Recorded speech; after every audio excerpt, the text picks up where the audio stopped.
Hey guys, this is Chris Crazy House, and I wanted to give a recommendation for a great documentary that I saw on Netflix called Floyd Norman, An Animated Life. For those who don't know, Floyd Norman was a black man who worked for Disney, Walt Disney, during the early years. Like, he actually worked under the real Walt Disney, not just the company, but when Walt Disney was actually still alive, running the company himself. Floyd Norman was a young man working there, and it was very unique for, I guess, a black man to be working in that field and working at that type of studio. But Floyd Norman went on to do other things as well. He's worked on pretty much any childhood cartoon you can think of. Like, he worked for Hanna-Barbera for a number of years, and for those who have studied anything about Hanna-Barbera knows that they were about getting those cartoons out as fast as possible. So they had animators that worked on pretty much all of those shows, and he tried to name all of the shows he worked on in the documentary. He was just saying, like, there's really too many to name as far as Hanna-Barbera goes. But very influential person, in my opinion, whether he realizes it or not. I've always been a fan of him and his work since I was a little boy. And I didn't know about him I learned about him when I was a teenager. And just seeing, like, video of him and his partner, his buddy Leo Sullivan, another black animator. Those guys are a big inspiration to me growing up.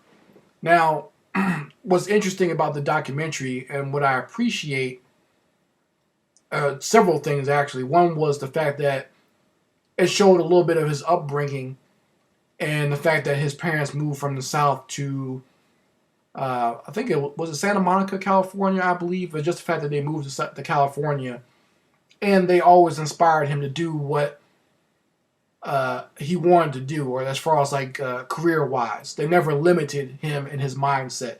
And he said growing up in that environment, he was never limited in his mindset about what he wanted to do with his life. So he was saying that, he wanted to go get a job working for Disney and making cartoons there.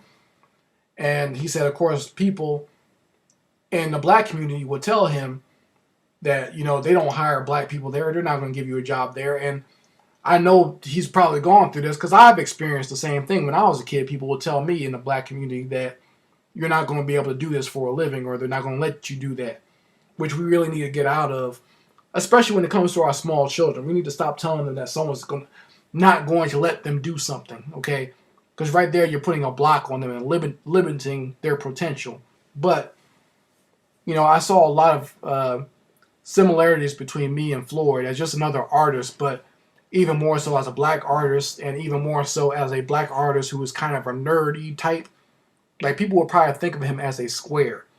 And a lot of people would probably judge him based on the way he talks and acts, and maybe some of the points that he makes. Some probably would even try to call him a coon or a buffoon or something like that, or a sellout or whatever, which is hilarious.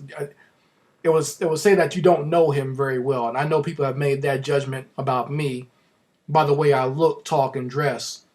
But then when you actually delve into his life, and I'm glad they did this documentary, you see that, yes, he had a black wife. They had 4 beautiful black children. I think it was 4. I can't remember if it was 4 or 5. And even when he got divorced from her, he got married to another black woman. So you can't use that against him. Can't say that he's selling out in that way. After Walt Disney died and Floyd Norman decided to go off and form his own company with his homeboy, what's the brother's name, Leo Sullivan, they created a lot of programming for talking about the civil rights era or just about black figures in history. They worked on a lot of things that became iconic within not just American pop culture, but specifically in black American culture. They worked on the first ever TV special for that later on became the Fat Albert special for Bill Cosby.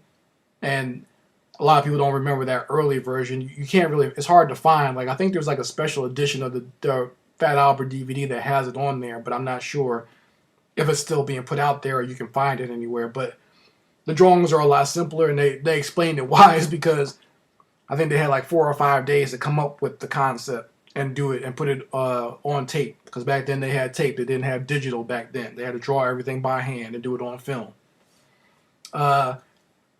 Floyd Norman also did the original intro for Soul Train, the original animated logo that, of course changed over the years, but they did the original for Soul Train. And so that in and of itself kind of puts him in icon status. It's not just he's not just a animator. He's someone that's influenced and changed the game, and also had his art and his influence spread across different studios, and has meant a lot to a lot of people, whether they be black, white, or whatever. Okay, but and especially an inspiration to someone like myself as a black person who's also an animator, an artist, just to see where his career went. And people talked about him before. I remember some people beating up on him, saying that because he was upset when he got fired from Disney at an older age, because of his age, and then he wanted to stay over there and keep working there. And he made a lot of comments about it on the internet, just talking about how bad it was that they fired him. And I would have to agree, and I am glad that he put that out there, that how the animation industry treats its workers, not just people who are on the lower ladder, but people who are literally living legends, people who have defined the industry, who have defined the culture of animation, how the industry treats them like complete garbage, pretty much. And that's something I've always not liked about the industry, but I'm glad he was honest about that, because that's the problem I do have with a lot of people in the animation industry, is that they are not honest with young people about how the industry actually treats them, okay? A lot of them are so happy to have a job, or they have these careers where they've signed these contracts. They don't want to say anything bad about the companies they work for, but you need to be honest with these young people about the nonsense that you've gone through in your life, working for these companies, or having a hard time financially when you're in the animation industry, because you kind of go from project to project. There's rarely any constant work. And I'm glad Floyd Norman talked about that a little bit in the documentary. Not so much, because I didn't think he wanted to talk about the bad times he had financially, trying to having a wife and 4 kids to feed. But even so, his kids look at him with honor and respect. That's one thing I did appreciate too. His kids, they love him, and you can see it in their eyes and the way they talk about him, how they're proud of their father. Even if they did have some times that were probably rough financially when he was looking for work or trying to get his own business to work and get it off the ground, they still love and appreciate him. Even his ex-wife loves and appreciates him still. So that's one thing I do enjoy about this movie, is how everyone refers to him and how everyone shows him respect, because he actually does deserve it. And but yeah, as far as the industry goes, it is very cutthroat as far as the way it treats people. Like, they want you to do all this work for them, but it's very rare that they want to give you anything in return, or any type of honor and respect. They just want you to get out the door so they can kind of keep their budgets.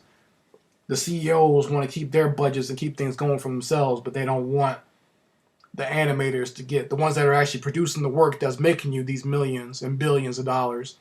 They don't want to give those guys the proper respect that they deserve. And I am glad that that's talked about in the documentary, because that's something that's a pet peeve of mine ever since I've been in this industry. But once again, I would very much recommend this documentary. It has a lot of great stuff in there. If you're an artist that's thinking about getting into the industry, if you're a young person who likes to draw or who likes to animate, watch this documentary. You'll learn a lot.